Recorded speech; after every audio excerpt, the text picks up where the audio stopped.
आज का अपना टॉपिक है functions and types of commercial bank. और मैं आपको पहले ही बता दूं कि ये जो नोट्स है ये सिर्फ ऐसे बनाए हैं मैंने कि अगर कोई एग्ज़ाम के पहले दिन पढ़ रहा तभी ये काम में आएंगे। मतलब अगर डिटेल में पढ़ना होगा तो कमेंट करो, मैं डिटेल वाली नोट्स भी बनाऊंगा। ये सिर्फ मेरी शॉर्ट वाली नोट है जो मैं एग्ज़ाम के पहले पढ़ूंगा अगर मैं आपकी जगह होता तो चलिए शुरू करते हैं। So functions and types of commercial banking अगर क्वेश्चन आया एग्जाम में तो सबसे पहले थोड़ा इंट्रोडक्शन लिख लेना, उसके बाद फंक्शंस लिखते। तो फंक्शंस मतलब अगर अपन देखें तो मेन फंक्शंस रहते चार: रिसीविंग एक्सेप्टिंग डिपॉजिट्स, उसके बाद अपना गिविंग लोन्स एंड एडवांसेस, उसके बाद अदर सर्विसेज, और एक रहता ये एजेंसी सर्विसेज। ऐसे चार फंक्शंस रहते हैं और उसमें ये फिर ये फीचर्स आते हैं उस मतलब उस फंक्शंस के अंदर सब फंक्शंस है ये। तो अगर पेपर में आए तो आप सिर्फ ऐसा लिख लेना। मैंने इधर डिटेल में एक्सप्लेन नहीं करे, आप कमेंट करना अगर डिटेल में चाहिए तो रिसीविंग एक्सेप्टिंग डिपॉजिट्स में आता saving deposit, current deposit, fixed deposit, ये आपको मालूम ही होगा। उसके बाद रहता है गिविंग लोन्स एंड एडवांसेस, उसमें ओवरड्राफ्ट रहता है एक।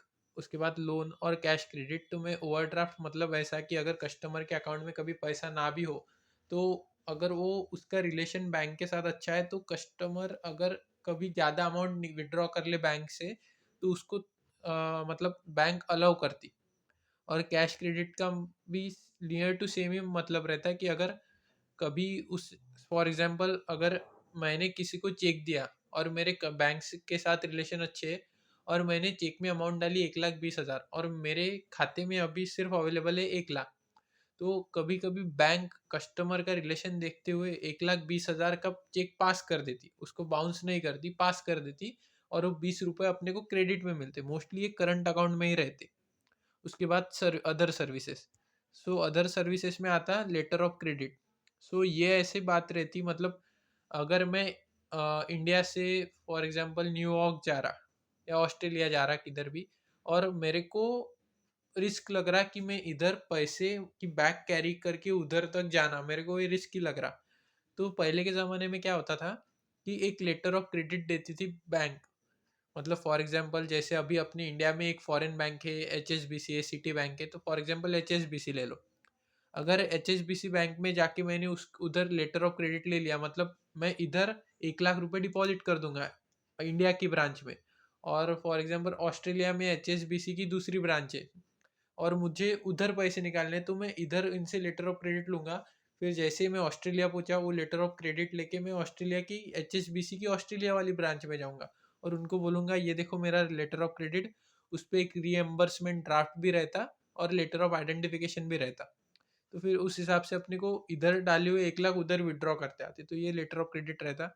उसके बाद सेफ डिपॉजिट वॉल्ट मतलब अपना सोना वोना रखते अपन बैंक वगैरह में, वो क्रेडिट कार्ड और डेबिट कार्ड तो मालूम है आपको, और एटीएम ये भी मालूम है आपको। उसके बाद एजेंसी सर्विसेज में आता collection of cheque, bills and promissory note. उसके बाद आता collect dividends and interest on shares. उसके बाद बाइज एंड सेल सिक्योरिटीज। उसके बाद एक्ट एज ट्रस्टी और executor on behalf of customer in administration of will. उसके बाद helps in transferring funds from one branch to another branch. And last रहता foreign tours and gold purchase. So अभी अगर ये एक हो गया फंक्शंस हो गया, अभी अभी टाइप्स ऑफ कमर्शियल बैंक्स देखते हैं अपन। सो मैंने इधर सिर्फ अभी फिर से बता रहा कि ये एग्ज़ाम के पहले दिन ये लर्न ही करना है आपको, डायरेक्टली एग्जाम में अगर क्वेश्चन आए तो बस छापना है ये।